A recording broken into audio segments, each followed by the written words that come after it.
এই কারণে করছি যে ডক্টর ইউনূস নিজেই বলছেন যে তিনি চাপে, এতটাই চাপে যে পদত্যাগের কথা চিন্তা করছেন।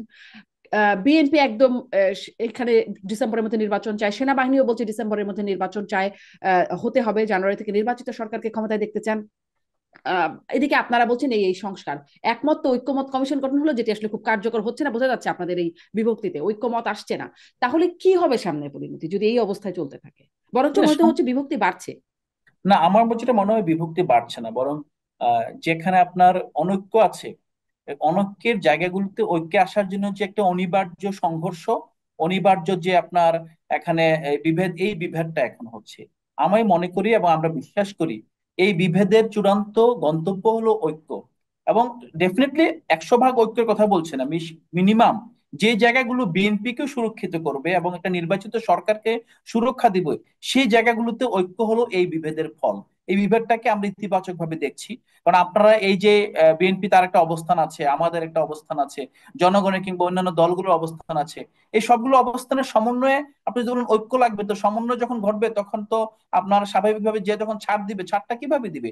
ছাড় তো দিবে যখন ঝগড়া হবে, মারামারি হবে, কাটাকাটি হবে। সরি, ওই লেভেলে যাচ্ছি না যে, সরি বাসায় বসে কথা বলছি তো আপনি কিছু মনে করবেন না, অনেক বেশি আপনার আনসেন্সর্ড কথাবার্তা চলে আসে, বলেন, যেটা স্টুডিওতে মানে গেলে হয় না। খোলামেলা কথা বলার মধ্যেই মনে হয় আহ, না, সেই বার্তাগুলোই যাওয়া উচিত যেটা আপনি বিশ্বাস করেন। জি। না, সে বিষয়টা হলো যে আপনার ঐক্যের জন্য, কিংবা আপনি যখন একটা, মানে এটা পিস এন্ড কনফ্লিক্টের একটা থিওরি আছে জোহান গাল্টুং এর, যে আপনি পিস আসবে যখন আপনি এসেনশিয়াল কনফ্লিক্টের পর্যায়ে শেষ হবে।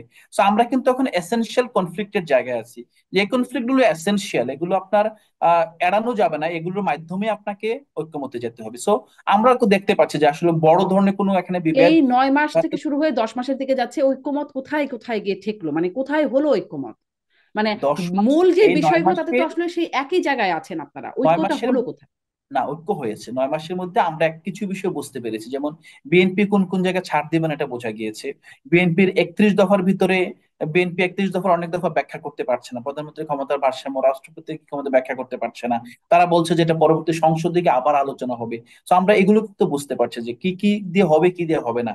তো এখন কিন্তু আপনার অ্যাকশনের সময়, এতদিন প্রিপারেশন ছিল যে হ্যাঁ এই অবস্থা, লাস্ট মোমেন্টে আমরা আছি। আমরা মনে হয় এখন বিএনপি স্বাভাবিক, বিএনপির মধ্যে তো অনেকগুলো আপনার মতবাদ আছে, হ্যাঁ, তাদের মতো বড় দল হিসেবে তারা তো কোনো ইউনিফাইড, আজকে যদি দেখেন প্রেস ব্রিফিংসে আপনার খন্দকার মোশাররফ সাহেব আছেন, আমির খসরু মাহমুদ চৌধুরী আছেন, এখানে আপনার ডক্টর মঈন খান আছেন, এবং সালাউদ্দিন আছেন। আপনি দেখেন এই তিনজন মুরব্বীকে ঠেলে বারবার উনি ইভেন হাত দিয়ে, আমি আপনাকে দেখাতে পারবো, হাত দিয়ে থামিয়ে দিয়ে উনি কথা বলছেন। তো এখন বিএনপির মধ্যেও তো শুভ শক্তি আছে যারা সংস্কার চায়, যারা আসলে পরিবর্তন চায়, যারা চায় আসলে জন আকাঙ্ক্ষা এবং এই তরুণ প্রজন্ম আকাঙ্ক্ষা কিনে দলটা এগিয়ে যাক। শুধুমাত্র একবার ক্ষমতায় গিয়ে ক্ষমতা ভাগ বাটোয়ারা করে পরের বার আর ক্ষমতা আসতে পারবে না, জনগণের কাছে যেতে পারবে না। সরি, আমি খোলামেলা বলছি যে এই শক্তিটাকে আসলে, শুভ শক্তিটাকে বের করে নিয়ে আসাটাও এই সংঘাতের একটা ফল।